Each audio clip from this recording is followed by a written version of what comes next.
Welcome to clickmyproject.com. Let us see the project title. Let us see the abstract of the project. For the past few years, the text password has been adopted as the privacy mean of user authentication for the websites. People select their username and the text passwords when registering accounts on the website. In order to log into the website successfully, users must recall the selected password. Finally, password-based user authentication can resist brute force and dictionary attacks if users select wrong passwords to provide the sufficient entropy. However, password-based user authentication has a major problem that humans are not expert in memorizing the strings. Thus, most users would choose easy to remember password, that is, weak passwords, even if they know the password might be unsafe.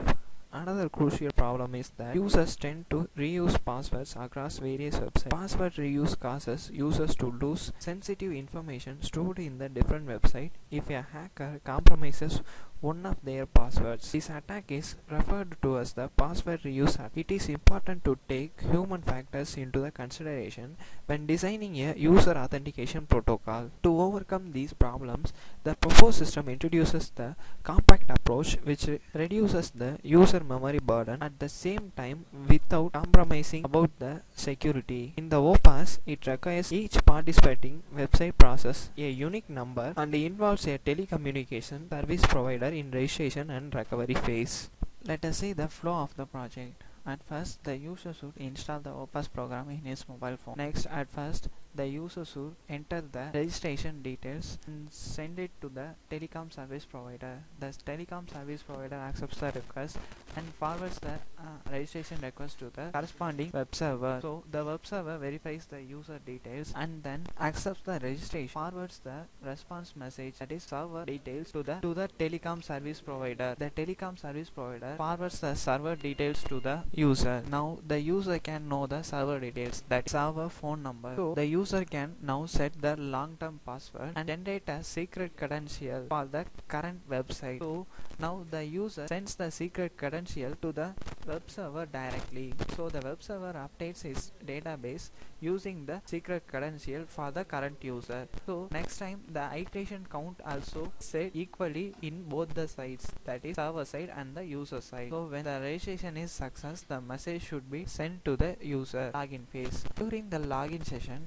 the user should enter the user ID and URL in the browser. So the web browser sends the request to the corresponding web server. So now the web server generates the one-time password for the current login for the current user, and the one-time password sent to the web server. So the user should take the one-time password through his mobile phone. So now the web browser sends the one-time password to the user mobile phone through Bluetooth or Wi-Fi. So now the user should open the OPAS program in his mobile. Now he should enter the long-term password and generate the one-time password for the current login. If both the passwords are same, user should send the message to the web server. When the server gets the message, the server will open the page in the web. So when the login is successful, the iteration count is incremented in the both sides. During the recovery request, the first recovery request is sent to the telecom service provider. The service provider forwards recovery request to the server. So the server now checks the user detail and sends the credentials to generate the secret credential, that is iteration count, random seed and server ID, and sends to the user.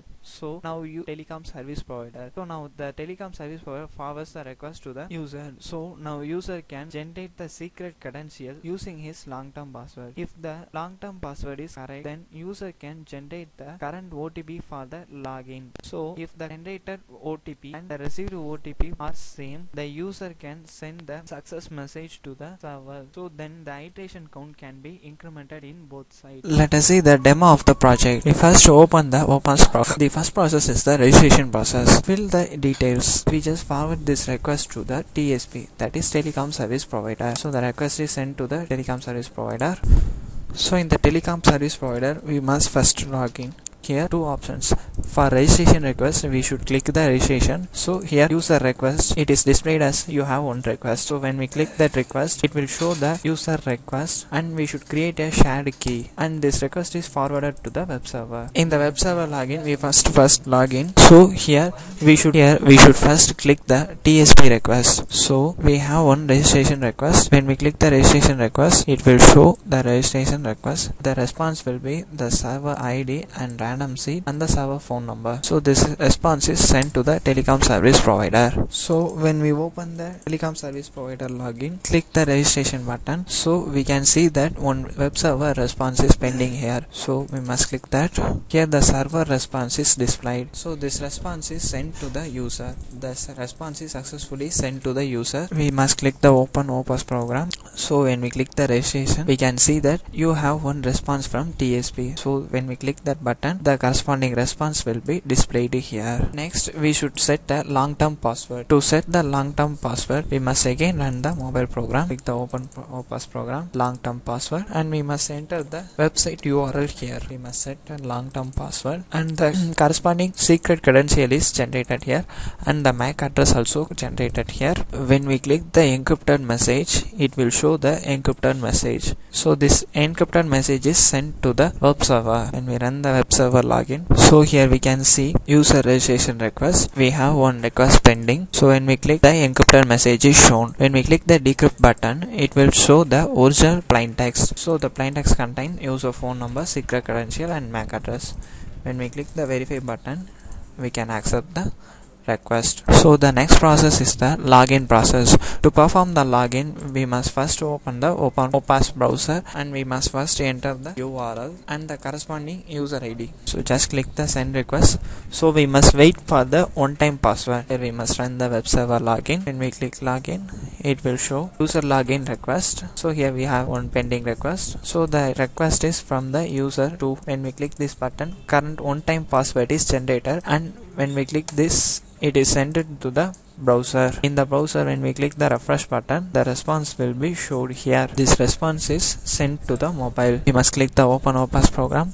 So here one-time password generation. So we have one OTP request. So we must now enter the long-term password. For that, corresponding secret credential is generated newly. Then the one-time password also generated. So the received password and currently generated password is same. So only we can get this message. So this response is sent to the server. So the iteration count in the both sides are updated. The next process is the recovery phase. For the recovery phase, we should run the mobile program, open OPAS program. We must click the recovery. So here new recovery request should be created. URL. So this request should be forwarded to the TSP. Successfully forwarded. When we run the TSP login, so we can see that recovery request is here. So we should forward this recovery request to the corresponding web server. So the request is successfully sent. So when we run the web server login, we can see the request. So here we should click the user recovery verification. So here recovery request is displayed here. So the server will get the user details from the database. So it should create a one-time password now.